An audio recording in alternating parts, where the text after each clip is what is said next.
Capitale de l'Europe. C'est dans cette ville que le Niger avait rendez-vous avec l'Union européenne pour la deuxième session des consultations entre les deux parties au titre de l'article 96 de l'accord de Cotonou révisé.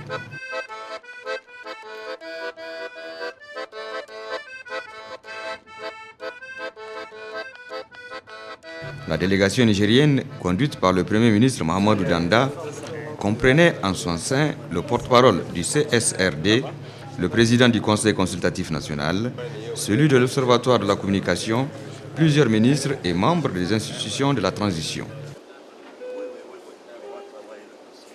En se rendant à Bruxelles, cette délégation nigérienne entendait faire le point de l'évolution politique au Niger 3 mois après l'installation de nouvelles autorités et obtenir de l'Union européenne un appui multiforme, à savoir à la mobilisation de l'aide humanitaire, à l'organisation des élections et le déblocage des financements suspendus en application des mesures conservatoires.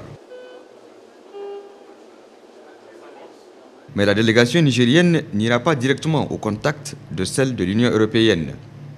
Elle décomposera sa démarche en plusieurs actes.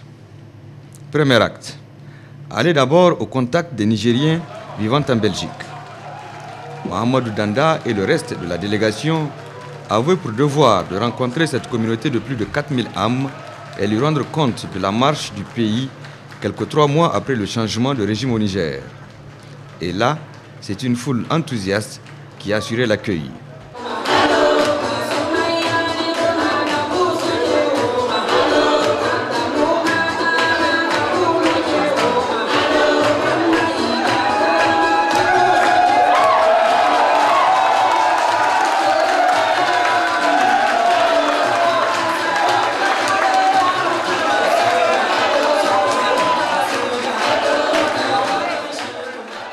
Après les salam alek et les salutations d'usage, le Premier ministre dira que la transition politique suit son cours normal, avec l'installation de plusieurs institutions et l'adoption de plusieurs textes, notamment ceux interdisant aux membres du CSRD et à ceux du gouvernement de se présenter aux prochaines élections.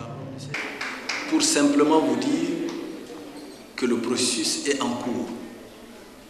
Le deuxième axe, vous savez que nous avons une préoccupation. C'est l'assainissement des finances.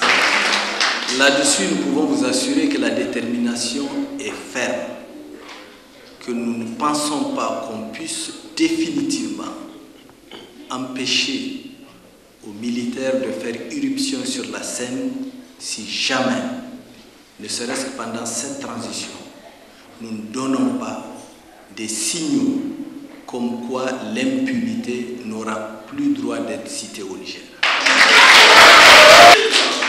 Alors, il y va de toute façon de la crédibilité de tous les Nigériens, de l'intérieur comme de l'extérieur, et surtout de la crédibilité de ceux qui ont fait le coup d'État et de nous autres qui les accompagnons dans ce processus.